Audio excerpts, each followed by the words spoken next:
नमस्कार। आज के इतिहास शिक्षण में मैं दिगंबर सिंह नेगी, प्रवक्ता इतिहास, विद्यालयी शिक्षा उत्तराखंड। आज कक्षा 12 की विषय इतिहास की पाठ्यपुस्तक भारतीय इतिहास के कुछ विषय भाग 1 के अंतर्गत हम विषय 1 ईंटें, मनके और अस्थियां हड़प्पा सभ्यता पर चर्चा करेंगे। आज के चर्चा के बिंदु रहेंगे हड़प्पा सभ्यता, सिंधु घाटी सभ्यता का परिचय, हड़प्पाई मोहर, हड़प्पा सभ्यता के अध्ययन के स्रोत, हड़प्पा संस्कृति, हड़प्पा सभ्यता की मानचित्र में अवस्थिति, प्रमुख हड़प्पा अवस्थल या पुरावस्थल, आरंभ, निर्वाह के तरीके, हड़प्पाई लोगों के जीवन किस तरह से निर्वाह करते थे, कृषि प्रौद्योगिकी। अगला, पुरावस्तुओं की पहचान कैसे की जाती है। अगला, अवतल चक्कियां। जो पहला विषय है, ईंटें, मनके तथा अस्थियां, हड़प्पा सभ्यता। इसमें 3 प्रमुख पुरातात्विक स्रोत हैं, जिसके अंतर्गत पहला ईंटें। हड़प्पा सभ्यता में जो भग्नावशेष मिले हुए हैं, हड़प्पा स्थलों के उत्खनन करने से जो अवशेष प्राप्त हुए हैं, उनमें ईंटों का व्यापक रूप से प्रयोग हुआ है। चाहे बृहद स्नानागार की बात हो, चाहे सभा भवन की बात हो, चाहे अन्नागार हो, चाहे हड़प्पा का दुर्ग क्षेत्र हो, चाहे नालियां की बात हो, चाहे कुओं के निर्माण की बात हो, हड़प्पा सभ्यता के पुरा स्थलों पर ईंटों का व्यापक रूप से प्रयोग हुआ है। आगे दूसरा, मनके। हड़प्पा पुरा स्थलों से मनकों के अवशेष प्राप्त हुए हैं। मनके कच्चे पदार्थ के रूप में भी प्राप्त हुए हैं। हड़प्पा सभ्यता में ऐसा माना जाता है कि जो मनका है, इसका प्रयोग हड़प्पावासी बहुतायत मात्रा में करते थे। अगला, अस्थियां, बोन्स। हड़प्पा सभ्यता की पुरा स्थलों से नरकंकाल प्राप्त हुए हैं, जिससे हमें हड़प्पा सभ्यता वासियों के बारे में पता चलता है। इस हड़प्पा सभ्यता को विकसित करने में कौन लोग थे, तथा हड़प्पा सभ्यता की आयु का निर्धारण भी होता है कि जो एक नरकंकाल है, इनसे कार्बन डेटिंग पद्धति के माध्यम से हम इनकी आयु का निर्धारण करते हैं। आगे जो जीवों के अवशेष प्राप्त हुए हैं, जीवों की हड्डियां प्राप्त हुई है, उनसे हड़प्पा सभ्यता में उनकी उपस्थिति के संकेत प्राप्त होते हैं। आइए हम अब हड़प्पा सभ्यता के परिचय पर चर्चा करते हैं। हड़प्पा सभ्यता एक विकसित शहरी सभ्यता थी, कांस्ययुगीन सभ्यता थी, जो भारत के उत्तर पश्चिम में स्थित थी। हड़प्पा सभ्यता को हड़प्पा नाम इसलिए दिया गया क्योंकि 1921 में भारतीय पुरातत्व सर्वेक्षण के डायरेक्टर जनरल जॉन मार्शल के निर्देशन में 1921 में दयाराम साहनी ने हड़प्पा स्थल का उत्खनन कराया और 1922 में राखलदास बनर्जी ने मोहनजोदड़ो का उत्खनन किया। पुरातत्व विज्ञान में और इतिहास में एक परिपाटी है कि जिस स्थल का सर्वप्रथम खोज की जाती है, उस स्थल का नाम से उस संस्कृति या सभ्यता का नाम दिया जाता है। क्योंकि यहाँ पे सर्वप्रथम हड़प्पा स्थल का उत्खनन कराया गया था, हड़प्पा स्थल की खोज हुई थी, इसलिए हड़प्पा सभ्यता इसे नाम दिया गया है। आगे हम देखते हैं कि जो हड़प्पा, एक बात ध्यान देने वाली बात है कि हड़प्पा सभ्यता का अध्ययन का स्रोत पूरी तरह पुरातात्विक स्रोतों पर निर्भर है, क्योंकि इसके जो साहित्यिक स्रोत है वो लिपि अभी तक पढ़ी नहीं जा सकी है। इसलिए हमें हड़प्पा सभ्यता के अध्ययन के लिए पूरी तरह पुरातात्विक स्रोतों, आर्कियोलॉजिकल सोर्सेस पर निर्भर रहना पड़ता है। इसमें जो एक विशिष्ट पुरावस्तु है जो हड़प्पाई मोहर है। अब आगे हम इस पर चर्चा करते हैं। हड़प्पाई मोहर ये हड़प्पा पुरास्थल से प्राप्त हुई है और इसमें आप देखेंगे, चित्र देखेंगे आप लोग, इसमें सबसे ज्यादा एक जीव का आपको एक जंतु दिखाई दे रहा होगा। इसके ये आप देख रहे होंगे और इसके सिंग है, एक सिंग। इसको यूनिकॉर्न कहा गया, यूनिकॉर्न।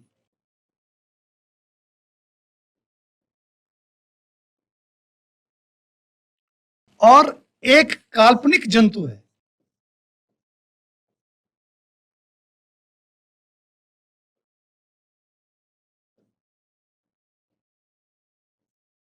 और हड़प्पा के उन पुरा स्थलों से जितने भी मोहरें प्राप्त हुई हैं उनमें 75% यही एक जीव जंतु के चित्र मिले हुए हैं। आप इसमें आगे देखेंगे, एक तो ये हड़प्पा सभ्यता की सबसे विशिष्ट पुरावस्तु है। दूसरा जो ये मोहर है ये सेलखेड़ी नामक पत्थर से निर्मित है। स्टेटाइट इसे इंग्लिश में कहते हैं और सॉप स्टोन भी कहा जाता है। तो जो हड़प्पाई मोहर है ये सेलखड़ी पत्थर नामक पत्थर से निर्मित है। इसमें जानवरों के चित्र हैं, जैसे अभी मैंने आपको बताया कि यूनिकॉर्न नामक जंतु का इसमें चित्र है और अन्य जानवरों के भी मोहरों पे चित्र मिले हुए हैं। लेकिन इसमें जो विशिष्ट है वो यूनिकॉर्न, एक काल्पनिक जंतु है। आप देखेंगे कि जो यूनान की सभ्यता है, चीन की सभ्यता है, उसमें भी इस प्रकार के जंतुओं के चित्र मिले हैं और इस प्रकार का जंतु अभी तक न हुआ है और न इस प्रकार अभी है। तो एक काल्पनिक जंतु है। आगे आप एक मछली जैसी संरचना इसमें देख रहे होंगे, ये मछली के चित्र हैं इस प्रकार की। तो जो हड़प्पा सभ्यता से जो लिपि प्राप्त हुई है जिसे चित्रात्मक लिपि कहा जाता है, पिक्टोग्राफ इंग्लिश में कहते हैं, वो लिपि अभी तक नहीं पढ़ी जा सकी है। तो अपठित लिपि के चिन्ह इसमें उत्कीर्णित है। आगे हम देखते हैं कि जो हड़प्पा सभ्यता के अध्ययन के लिए हमें पूरी तरह पुरातात्विक स्रोतों पर निर्भर रहना पड़ता है, आर्कियोलॉजिकल सोर्सेस पर निर्भर रहना पड़ता है। हड़प्पा स्थलों से जो लिपि प्राप्त हुई हमें वो अभी तक पढ़ी नहीं जा सकी है, जिस कारण से हड़प्पा स्थल के जो पुरातात्विक स्रोत हैं उनका हम अध्ययन करेंगे। जैसे ये चैप्टर में आगे जो बिंदु आएंगे उसमें हम उन चीजों को, इन पुरा स्थलों से प्राप्त जो आर्कियोलॉजिकल एविडेंस है इस पर चर्चा करते रहेंगे। अभी जो इसमें पुरातात्विक स्रोतों के अंतर्गत पहला शहर के अवशेष, आवास, हड़प्पा जो स्थलों से जो आवास प्राप्त हुए, शहर के अवशेष प्राप्त हुए, जो मृदभांड प्राप्त हुए वहां से, मिट्टी के बर्तन, पोट्री, आभूषण जो प्राप्त हुए हड़प्पा स्थलों से, आगे जो औजार हड़प्पा स्थलों से प्राप्त हुए, जो उपकरण प्राप्त हुए हड़प्पा स्थलों से, मन के शिल्प कला, अस्थियां जो प्राप्त हुई, मूर्तियां या मूर्ति कला और इसके अध्ययन के स्रोत रहेंगे। आगे मृण मूर्तियां, मिट्टी से बनी हुई मूर्तियां, धातु से भी मूर्तियां प्राप्त हुई, वहां बनी मूर्तियां प्राप्त हुई, और खिलौने जो मिट्टी के भी बने हैं, सवाधान जो सवाधान मिले हैं जिसमें शवों को रखा जाता था, तो उसके अंदर के नर कंकाल भी प्राप्त हुए हैं, उसका अध्ययन करेंगे। आगे अनाज के दाने जो हमें प्राप्त हुए हैं हड़प्पा स्थलों से, उसके आधार पर अध्ययन करेंगे। और आगे वनस्पति तथा जंतुओं के अवशेष, जो वनस्पति और जंतुओं के अवशेष मिले हैं उसके आधार पर हड़प्पा सभ्यता का अध्ययन करेंगे। हड़प्पा सभ्यता को हड़प्पा संस्कृति भी कहते हैं। हड़प्पा सभ्यता को सिंधु नदी घाटी सभ्यता भी कहते हैं, जैसे हमने पहले चर्चा की। हड़प्पा सभ्यता में जो हड़प्पा संस्कृति है, संस्कृति सरल शब्दों में कहें तो किसी समाज का रहन सहन, रीति रिवाज, खान पान, परिधान, व्यवहार, ये संस्कृति में आ जाता है। लेकिन पुरातत्वविद हड़प्पा सभ्यता के अंतर्गत हड़प्पा संस्कृति को इस तरह से डिफाइन करते हैं कि पुरावस्तुओं का एक समूह जिसकी एक विशिष्ट शैली होती है और एक स्थान एक विशेष भौगोलिक क्षेत्र में प्राप्त होते हैं और एक कालखंड में। तो संस्कृति के अंतर्गत हम देखेंगे इसको कि संस्कृति उसे कहते हैं पुरावस्तुओं का समूह एक विशेष शैली, एक साथ एक विशेष भौगोलिक क्षेत्र में और एक कालखंड में। तो इस कारण से हड़प्पा सभ्यता को हड़प्पा संस्कृति भी कहा जाता है। हड़प्पा सभ्यता से कौन कौन सी पुरावस्तुएं प्राप्त हुई तो हम देखेंगे।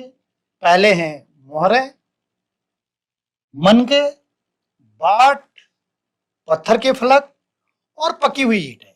ईंटों का व्यापक रूप से प्रयोग हुआ है। इस चित्र में हम देखेंगे कि जो ऊपर आप देख रहे हैं ये मनके हैं, ये बाट हैं और ये फलक हैं, पत्थर के फलक।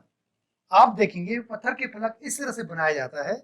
यदि कोई पत्थर है और उसको इस तरह से काट दिया जाए इस तरह से, तो वो इस प्रकार का चित्र बनेगा। आप देखेंगे तो इसे फलक कहते हैं। तो पत्थर के फलक प्राप्त हुए। जैसे कि पहले पूर्व में मैं आपको बता चुका हूं कि जो हड़प्पा सभ्यता है उसका नामकरण हड़प्पा के नाम पे किया गया। इसका जो काल निर्धारण है ये लगभग 2600 ईसा पूर्व से 1900 ईसा पूर्व के मध्य रखा गया है। इसके नामकरण हड़प्पा स्थलों के नामकरण के आधार पर हड़प्पा सभ्यता के नामकरण में जो इतिहासकार हैं उनके मध्य मतभेद हैं। लेकिन जो एनसीईआरटी है 2600 से 1900 ईसा पूर्व इसका मानती है। और यदि कार्बन डेटिंग पद्धति की बात करें, कार्बन डेटिंग पद्धति के द्वारा भी इसका आयु निर्धारण जब किया गया, जैसे कि आप जानते हैं कि कार्बन डेटिंग पद्धति के अंतर्गत जो कार्बन है 14, कार्बन के दो समस्थानिक होते हैं, कार्बन 14 और कार्बन 12। ये एक इसके माध्यम से हम इसकी आयु का निर्धारण करते हैं। तो इसकी आयु का निर्धारण है 2250 बीसी से 1750 बीसी। आगे हम बीसी और एडी पर चर्चा करेंगे। अब यहां पे जो हड़प्पा सभ्यता है, ऐसा नहीं कि हड़प्पा सभ्यता से पहले कई संस्कृतियां नहीं थी, अचानक यह सभ्यता विकसित हुई। हड़प्पा सभ्यता से भी पहले कई संस्कृतियां मौजूद रही और उसके बाद हड़प्पा से पहले भी और हड़प्पा के बाद भी कई संस्कृतियां चल रही थी। तो जो आरंभिक हड़प्पा संस्कृति है यहाँ पर हम देख रहे हैं, इसको लगभग ये माना जाता है कि 3200 बीसी से 2600 बीसी तक ये माना गया। और जो विकसित हड़प्पा सभ्यता है उस पर तो हमने अभी चर्चा की, ये रखा गया है 2600 से 1900 बीसी के बीच। और 1900 या 1750 के बाद की जो संस्कृतियां हैं वो प्रवर्ती हड़प्पा सभ्यता है। विकसित हड़प्पा सभ्यता के कई पूर्वास्थल प्राप्त हुए, अभी हम इस पर चर्चा करेंगे। आगे इस मानचित्र में हम देखते हैं कि जो हड़प्पा सभ्यता थी वो भारत के उत्तर पश्चिम क्षेत्र में स्थित थी और इस सभ्यता का विस्तार 3 देशों में था। आप देखेंगे ये पाकिस्तान की स्थिति है। आप देखेंगे ये भारत है, ये वाला क्षेत्र पाकिस्तान का, और अफगानिस्तान और भारत, 3 देशों में यह संस्कृति यह सभ्यता फैली हुई थी।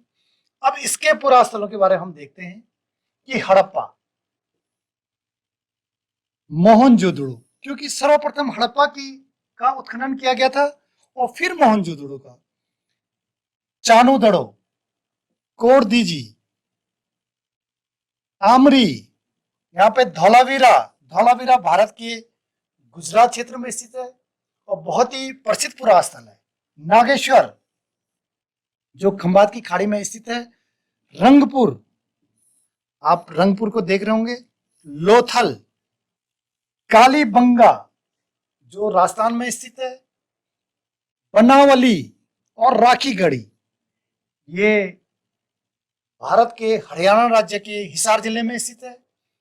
अब आप देख रहे होंगे इसमें सुतका गेंडोर, ये सबसे हड़प्पा सभ्यता के दूरस्थ पश्चिम में स्थित है। अब यदि हड़प्पा सभ्यता को आप देखेंगे तो इसके यदि विस्तार देखेंगे हम लोग तो सुतका गेंडोर, यहाँ सुतका गेंडोर दूरस्थ पश्चिम में, पूर्व में आलमगीरपुर, आलमगीरपुर, दक्षिण में हम देखेंगे दैमाबाद,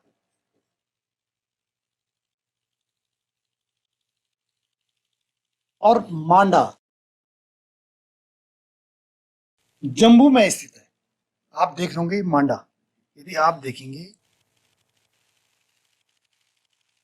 इस तरह से, मांडा जम्मू में स्थित है, सुतका गेंडोर पश्चिम में है, और ये पाकिस्तान के बलूचिस्तान में स्थित है, पाकिस्तान वाले क्षेत्र में। और की जो सिंधु नदी है, इसलिए इसे सिंधु सभ्यता भी कहते हैं। आप यदि मैप में देखेंगे ये सिंधु नदी, आप देखेंगे ये सिंधु नदी है, और इस तरह से ये अरब सागर में गिरती है। और इसकी सहायक नदियां झेलम, चेनाब, रावी और सतलज। हड़प्पा सभ्यता इसी सिंधु नदी तंत्र में फैली हुई थी, इस कारण से इसे हड़प्पा सभ्यता को सिंधु नदी घाटी सभ्यता कहते हैं। हड़प्पा के प्रमुख पुरास्थल, हड़प्पा पंजाब में, पाकिस्तान, मोंटगोमरी जिले में रावी नदी के तट पर स्थित। पिगनेट महोदय ने इसे अर्ध औद्योगिक नगर कहा। इसका इतना महत्वपूर्ण था, आगे हम इस पर चर्चा करेंगे। मोहनजोदड़ो पाकिस्तान के सिंध प्रांत में लरकाना जिले में, इससे मुर्दों का टीला कहा गया। इसका जो शाब्दिक अर्थ है वह है मुर्दों का टीला। तीसरा है महत्वपूर्ण स्थल है चानोदड़ो, ये पाकिस्तान के सिंध प्रांत में स्थित है। इसकी प्रमुख विशेषता है कि शहर दुर्गीकृत नहीं है। आगे हम इस पर विस्तार रूप से चर्चा करेंगे। आगे लोथल, जिसका अर्थ है मुर्दों का नगर। जहां मोहनजोदड़ो का अर्थ है मुर्दों का टीला, वहीं लोथल का अर्थ है मुर्दों का नगर। ये गुजरात में स्थित है और भोगा नदी के किनारे स्थित है। यहाँ की जो प्रमुख विशेषता है, यहाँ पे डॉकयार्ड मिला है, गोदीवाड़ा। यह एक बंदरगाह नगर भी है, और अग्नि वेदिका के साक्ष्य भी यहाँ से प्राप्त हुए हैं। अगला कालीबंगा, जिसका अर्थ है काले रंग की चूड़ियां। यह भारत के राजस्थान प्रांत में हनुमानगढ़ जिले में स्थित है, बहुत ही महत्वपूर्ण पुरास्थल है। अगला बनवाली, यह हरियाणा में स्थित है, हिसार जिले में। धौलावीरा, यह गुजरात के कच्छ जिले में स्थित है। और सबसे बड़ी जो इसकी विशेषता है, इसकी जल अद्भुत व्यवस्था है। जल की जो अद्भुत व्यवस्था प्रणाली है वो उसके लिए प्रसिद्ध है। और दूसरा, इसमें सफेद संगमरमर से निर्मित भवन है। राखीगढ़ी, अगला राखीगढ़ी हिसार हरियाणा में स्थित है। अगला आलमगीरपुर उत्तर प्रदेश गाजियाबाद में स्थित है और हिंडन नदी के किनारे। यह हड़प्पा सभ्यता का पूर्व में स्थित सबसे दूर पूर्व में स्थित पुरास्थल है। अगला रंगपुर अहमदाबाद जिला गुजरात में स्थित है। भगवानपुरा हरियाणा कुरुक्षेत्र में स्थित है। कोटदीजी सिंध पाकिस्तान में स्थित है। अगला महत्वपूर्ण दो स्थल प्राप्त हुए अफगानिस्तान में, सोर्तगुई व मुंडिगा। तो आज इसमें हम प्रमुख पुरास्थलों के बारे में हमने चर्चा की। आगे बहुत ही महत्वपूर्ण बिंदु है इतिहास में समय काल का निर्धारण कैसे करते हैं। आप देखते होंगे इतिहास के अध्ययन के लिए समय काल का निर्धारण बहुत ही जरूरी है और समय की गणना बहुत ही महत्वपूर्ण भूमिका निभाती है। यहाँ पे आप देखेंगे कि बीसी बिफोर क्राइस्ट, हिंदी में ईशापुर, एडी जैसे हम लिखते हैं 1750 बीसी लिखा अभी हमने, और जैसे हम वर्तमान में लिखते हैं 2023 एडी। तो पहला इसका अर्थ देखते हैं फिर समझते हैं इसे। एडी एनो डोमिनी, हिंदी में ईसवी, इसे ईशा का जन्म वर्ष माना जाता है और ये ग्रीक भाषा का शब्द है जो ग्रेगोरियन कैलेंडर में भी एडी का अंकन किया गया है और ईसा का जन्म वर्ष के रूप में इसे माना जाता है। सी कॉमन एरा, आजकल जो एडी है उसके लिए सी का उपयोग करते हैं। जो वीसी के लिए वीसी का उपयोग करते हैं जिसका पूरा फुल फॉर्म है बिफोर कॉमन एरा। और एक बहुत ही प्रचलित शब्द आजकल उपयोग किया जाता है उसे कहा जाता है बीपी, बिफोर प्रेजेंट। अब इसमें हम देखते हैं कि इसका निर्धारण कैसे किया जाएगा। तो इसके लिए एक छोटा सा यहां पे देखते हैं हम ईसा का जन्म वर्ष,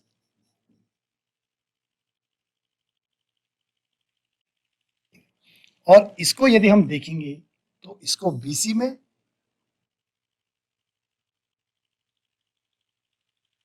और ये एडी में लिखते हैं। अब आप देखेंगे कि जो बीसी में है बिफोर क्राइस्ट, ये माना गया कि ईसा का जन्म वर्ष इसमें हुआ था, एक एडी से शुरू हो गया ये, तो इससे पूर्व एक बीसी। और यहां पे आप देखेंगे 500, 1000, 1500, यदि हम यहां पे देखेंगे 500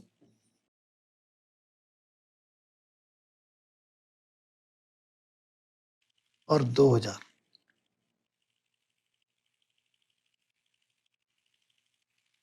यदि इन दोनों के बीच की ये एक डिसेंडिंग ऑर्डर में है और ये असेंडिंग ऑर्डर में है, ये घटते हुए क्रम में है। तो यदि 1500 बीसी की हमने गणना करनी है 2000 से, तो इन दोनों को जोड़ देंगे 2000 प्लस, यदि हम 2000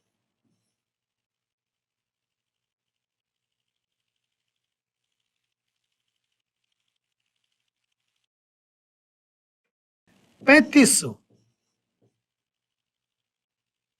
यह 3500 वर्ष पहले की बात हो जाएगी।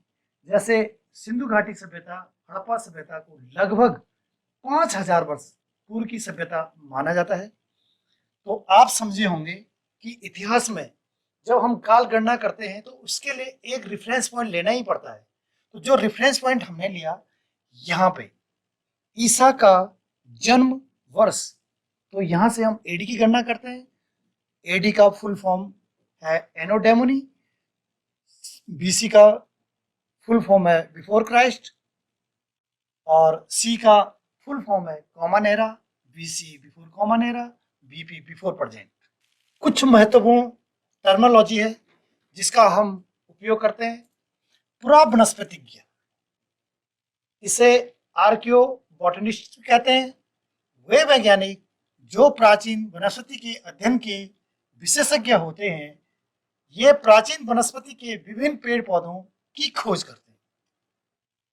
दूसरा पुरा प्राणी विज्ञानी, आर्कियो जूलॉजिस्ट अथवा जीव पुरातत्वविद भी इन्हें कहते हैं।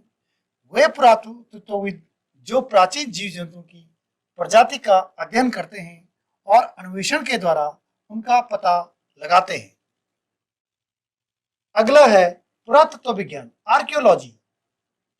जो आर्कियोलॉजिस्ट है उनके इतिहास में बहुत ही महत्वपूर्ण भूमिका है। विज्ञान की वह शाखा जिसके अंतर्गत पुरावस्तु या प्राचीन वस्तुओं के विश्लेषण के आधार पर इतिहास का पुनर्निर्माण किया जाता है, उसे पुरातत्व विज्ञान कहते हैं। और पुरातत्वविद, आर्कियोलॉजिस्ट, वे विद्वान जो पुरावस्तु की खोज और पुरावस्तु का अध्ययन करके इतिहास का पुनर्निर्माण करते हैं, उन्हें पुरातत्वविद कहते हैं। पुरावस्तुएं वे वस्तुएं जो प्राचीन सभ्यताओं की खोज के दौरान खुदाई में प्राप्त होती है, उन्हें पुरावस्तुएं कहा जाता है। अब हम देखते हैं कि जो हम बात कर रहे थे कि जो हड़प्पा सभ्यता है, उससे पहले भी कई हड़प्पा संस्कृतियां रही हैं और उसके बाद भी। तो हड़प्पा संस्कृति से पहले की जो संस्कृतियां हैं उनके बारे में देखते हैं और मानचित्र में उनकी अवस्थिति को देखते हैं। कोरदीजी में यह संस्कृति रही है, दंस सादात में यह रही है, और आमरी नाल, आमरी जो है कि हड़प्पा, प्राक हड़प्पा का स्थल है जहाँ पे हड़प्पा से पहले की जो संस्कृति है वो पाई जाती है। सिसवल, जो सिसवल है, इसमें भी प्राक हड़प्पाई संस्कृति या आरंभिक हड़प्पाई संस्कृति के स्थल देखे जाते हैं। अब हम देखते हैं कि जो ये विकसित हड़प्पा से पहले की जो संस्कृतियां हैं, उनकी एक अपनी विशिष्ट निर्माण शैली थी। ये हम देखते हैं विशिष्ट निर्माण शैली, और वे कृषि से, पशुपालन से और शिल्पकारी से संबद्ध थे, जिसके साक्ष्य यहाँ से प्राप्त होते हैं। ये इनकी जो बस्तियां थी वो छोटी होती थी, बड़े आकार की संरचनाएं न के बराबर पाई गई। कुछ स्थलों पर बड़े पैमाने पर जलाए जाने के साक्ष्य प्राप्त हुए, जो संकेत देते हैं जलाए जाने के। कुछ स्थलों से त्याग दिए जाने के संकेत मिलते हैं, जिससे ऐसा प्रतीत होता है कि जो आरंभिक हड़प्पा सभ्यता थी और जो हड़प्पा सभ्यता थी, दोनों में एक क्रम भंग था। जो प्राक हड़प्पा थी और जो विकसित हड़प्पा आई, उनके बीच में एक क्रम भंग था। वो साक्ष्य प्राप्त होते हैं जलाए जाने के संकेतों से, कुछ बस्तियों के और कुछ स्थलों के त्याग दिए जाने के संकेतों से। अब अगला है निर्वाह के तरीके। हड़प्पा सभ्यता के लोग जीवन निर्वाह कैसे करते थे, उसके बारे में हम लोग यहाँ पे चर्चा करेंगे। तो जो विकसित हड़प्पा संस्कृति में जो निर्वाह के तरीके थे वो तीन थे। पहला कृषि, दूसरा पशुपालन और तीसरा शिल्पकारी। इस तीनों के साक्ष्य हमें हड़प्पा स्थलों से प्राप्त हुए, और जो इनकी जानकारी के स्रोत हैं, पहला कृषि के जले अनाज के दाने तथा बीजों से। इससे कृषि के बारे में साक्ष्य प्राप्त होते हैं कि जो हड़प्पा सभ्यता के लोग कृषि भी करते थे। दूसरा, जानवरों की हड्डियां, जो जानवरों की हड्डियां वहां से प्राप्त हुई हैं, वो भी इस ओर संकेत करते हैं। तीसरे, जुते हुए खेत के साक्ष्य, वो भी इस तरफ संकेत करते हैं कि जो हड़प्पा सभ्यता के जो लोग थे वो कृषि करते थे। अब हड़प्पा सभ्यता, जैसे आप जानते हैं कि एक विकसित सभ्यता थी, शहरी सभ्यता थी, लेकिन शहरों का विकास हमेशा गांवों से हुआ है, और जो ग्रामीण सभ्यता है वो कृषि पर निर्भर रहती है। तो सभ्यता का विकास होने का एक कारण आप देखेंगे कृषि अतिरिक्त। जब कृषि अधिशेष, कृषि में जब अधिशेष उत्पन्न हुआ तो शहरों का निर्माण हुआ। हड़प्पा सभ्यता के लोग जो भोजन अपना प्राप्त करते थे वो पेड़ पौधों से जो उत्पाद प्राप्त होते थे और जानवरों से, जिसमें मछली भी सम्मिलित थी। और जो हड़प्पा सभ्यता से जो अनाज के बीज के दाने मिले और बीजों के साक्ष्य मिले, इससे पुरातत्वविद जो आहार संबंधी आदतों के विषय में जानकारी प्राप्त करते हैं। यहां से जो अनाज के दाने मिले हैं, गेहूं, जौ, दाल, सफेद चना, तिल, बाजरा, चावल के दाने प्राप्त हुए, लेकिन कम प्राप्त हुए हैं।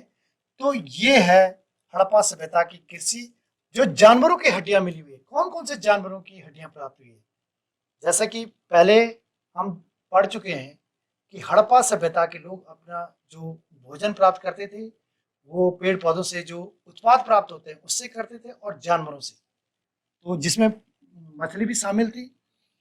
जो हड्डियां प्राप्त हुई है, पालतू जानवर, मवेशी, भेड़, बकरी, भैंस, सुअर, जो मवेशी हैं।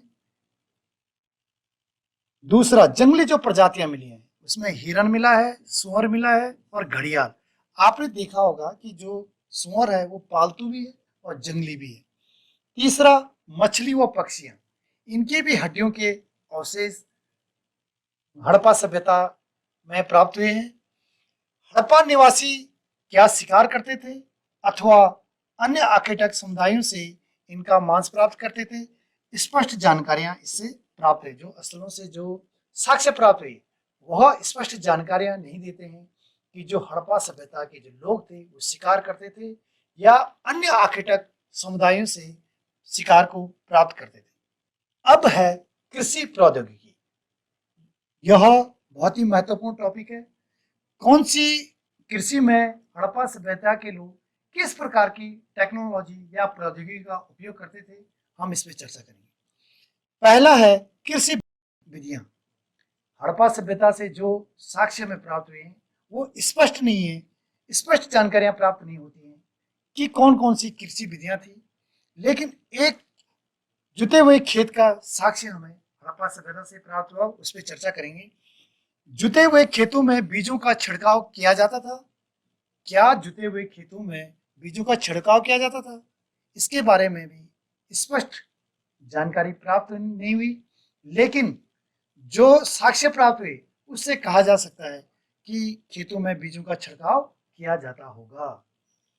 वृषभ के विषय में जानकारियां प्राप्त हुई है। जो एक मोहरों पर किया गया रेखांकन है और जो मृण मूर्तियां हैं, मिट्टी की जो मूर्तियां प्राप्त हुई, उससे वृषभ के बारे में जानकारी प्राप्त हुई। ऐसा मानते हैं पुरातत्वविद, इतिहासकार ऐसा मानते हैं कि जो खेत जोतने के लिए बैलों का प्रयोग किया जाता होगा। जो मिट्टी के हल का प्रतिरूप प्राप्त हुआ, उससे भी इस विषय की तरफ संकेत प्राप्त होते हैं कि खेत जोतने के लिए बैलों का प्रयोग किया जाता था। और वह मिला चोलिस्तान और बनवाली से। बनवाली जो भारत के हरियाणा प्रांत में हिसार जिले में स्थित है। चोलिस्तान यह पाकिस्तान के जो थार रेगिस्तान है उसी का विस्तार जब आगे होता है तो उसे चोलिस्तान कहा जाता है। तो उस क्षेत्र में इसके साक्ष्य मिले मिट्टी के बने हल के। अगला है जुते हुए खेत का साक्ष्य प्राप्त हुआ। कालीबंगा से जुते हुए खेत का साक्ष्य मिला और यह साक्ष्य आरंभिक हड़प्पा स्तर से संबद्ध था। कालीबंगा में आरंभिक हड़प्पा और विकसित हड़प्पा दोनों के साक्ष्य प्राप्त हुए और हल रेखाओं को दो समूह एक दूसरे को समकोण पर काटते थे। इस तरह से एक दूसरे को समकोण पर काटते थे। इससे ऐसा मानते हैं कि दो अलग अलग फसलों का उत्पादन किया जाता होगा। ये पकी मिट्टी का वृषभ मिला है, जिसे पकी मिट्टी, इसको टेराकोटा कहा जाता है, टेराकोटा।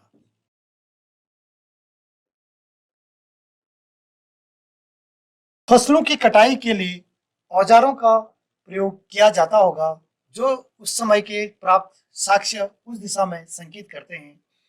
आप देखेंगे धातु के औजार भी प्राप्त हुए और लकड़ी के हत्थों में बिठाए गए पत्थर के फलकों का प्रयोग किया जाता था। दूसरा, धातु के औजार प्रयोग किए जाते थे।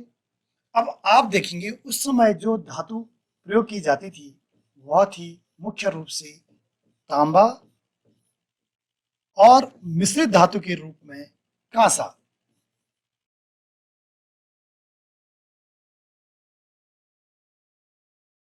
कांसा तांबा और टीन के मिश्रण से बनता है। तांबा और टीन के मिश्रण से, टीन ये मिश्रण से बनता है, जिसे रागा भी कहा जाता है। रागा, रागा भी कहा जाता है। अब जो हड़प्पा स्थल के जो लोग थे वो तांबे और कांसे का बहुत अधिक प्रयोग करते थे, इसलिए इसे कांस्य युगीन सभ्यता भी कहा जाता है। कांसा का मिश्र धातु बनाने की जो तकनीक थी उससे हड़प्पा सभ्यता के लोग परिचित रहे हैं, जो मिश्र धातु के रूप में हमें दिखता है। क्या इन पत्थर के फलकों का प्रयोग या धातु के औजारों का प्रयोग क्या फसल कटाई के लिए प्रयोग किया जाता होगा, इसके बारे में स्पष्ट जानकारी नहीं है, लेकिन पुरातत्वविद ऐसा मानते हैं कि इनका प्रयोग फसल कटाई के लिए किया जाता होगा। आगे आप जैसे जानते हैं कि हड़प्पा सभ्यता भारत के उत्तर पश्चिम में स्थित है, जो कि अर्ध शुष्क क्षेत्र स्थित है, इसलिए यहाँ पे सिंचाई की आवश्यकता होगी। अफगानिस्तान में सोर्तगुई स्थल से नहर के साक्ष्य प्राप्त हुए हैं, हड़प्पा स्थलों से कुएं के साक्ष्य प्राप्त हुए हैं, और ऐसा माना जाता है कि हड़प्पा सभ्यता के लोग नहर और कुओं से सिंचाई करते होंगे। अगला धौलावीरा से एक जलाशय मिला है, ऐसा माना जाता है। आप ये चित्र में देख रहे होंगे, इसमें किस तरह से जो मिस्त्री है, जो राजगिरी का कार्य है, किस तरह से किया गया है, और ये पूरे ईंटों से निर्माण किया गया है। हड़प्पा सभ्यता में कच्ची और पक्की ईंटों दोनों का प्रयोग किया गया, और ऐसा माना जाता है कि धौलावीरा से जो जलाशय मिला उसके लिए कृषि के लिए उस जल का उपयोग किया जाता होगा। अब जो अगला टॉपिक है हमारा, वो है पुरावस्तु की पहचान करना। हड़प्पा पुरास्थल मोहनजोदड़ो से अवतल चक्कियां प्राप्त हुई है, जिसे हम सिलबट्टा भी कह सकते हैं। यदि हम देखेंगे सिलबट्टा, आज घरों में यूज करते होंगे सिलबट्टा, कुछ समय घरों में पहले इसका यूज किया जाता था। इसी प्रकार की संरचना वहां से प्राप्त हुई। इस प्रकार की संरचना थी, इस तरह से आप देखेंगे नीचे धसा हुआ और नीचे से उत्तल, ऊपर से अवतल और नीचे से उत्तल, ये बड़ी संख्या में प्राप्त हुए हैं। अनाज पीसने के काम में इनका प्रयोग किया जाता था। ये कठोर कंकीले अग्निज अथवा बलुआ पत्थर से निर्मित होते थे। जैसे कि मैंने बताया, इनका तल उत्तल होता था। इन्हें जमीन अथवा मिट्टी में जमा कर रखा जाता था, इसके चारों तरफ जमीन या जो मिट्टी में, जिससे ये हिले नहीं। ये दो प्रकार की होती थी, एक वह जिस पर छोटा पत्थर आगे पीछे चलाया जाता था, ऐसे करके एक आगे छोटा पत्थर करके, जिससे कि पीसने का कार्य आसानी से हो सके। दूसरा सालन या तरी बनाने के लिए, जिसमें जड़ी बूटियों तथा मसालों को कूटा जाता था। इसे श्रमिकों ने सालन पत्थर किया, पत्थर का। अब इसका जो स्रोत है अर्नेस्ट मैकी की जो पुस्तक है फर्दर एक्सकेवेशंस एट मोहनजोदड़ो 1937, आप इसमें इसका चित्र भी देख सकते हैं, किस प्रकार से अवतल चक्कियां प्राप्त हुई। ये देखिए आप, इस तरह से। और पुरातत्वविद इसके बारे में वर्तमान समय की तुलनाओं से यह समझने का प्रयास करते हैं कि प्राचीन पुरावस्तुएं किस प्रयोग में लाई जाती थी। मैके खोजी गई वस्तु की तुलना आजकल की चक्कियों से कर रहे थे। क्या यह एक उपयोगी नीति है? आज पहला है, जो अभी तक हमने जितने भी टॉपिक पे चर्चा की उसके आधार पे इसका मूल्यांकन देखते हैं। हड़प्पा सभ्यता को सिंधु नदी घाटी सभ्यता क्यों कहते हैं? दूसरा, धौलावीरा कहाँ स्थित है? जो धौलावीरा पूरा स्थल हमें प्राप्त हुआ, वो किस स्थान, किस जगह पे स्थित है, किस राज्य में स्थित है, किस देश में स्थित है, ये आपको लिखना है। और तीसरा है, हड़प्पा सभ्यता के अध्ययन के स्रोत कौन कौन से हैं। और अगला है, हड़प्पा स्थलों से किन अनाजों के दाने मिले हैं। अगला है, हड़प्पा स्थलों से किन जानवरों की उपस्थिति के साक्ष्य प्राप्त हुए हैं। अगला है, जुते हुए खेत का साक्ष्य कहां से प्राप्त हुआ है। आज अगला जो है गृह कार्य, अपने आसपास उपस्थित किसी पुरातात्विक स्थल की यात्रा कीजिए तथा वहां प्राप्त पुरावस्तु तथा अवशेषों पर चर्चा कीजिए। धन्यवाद।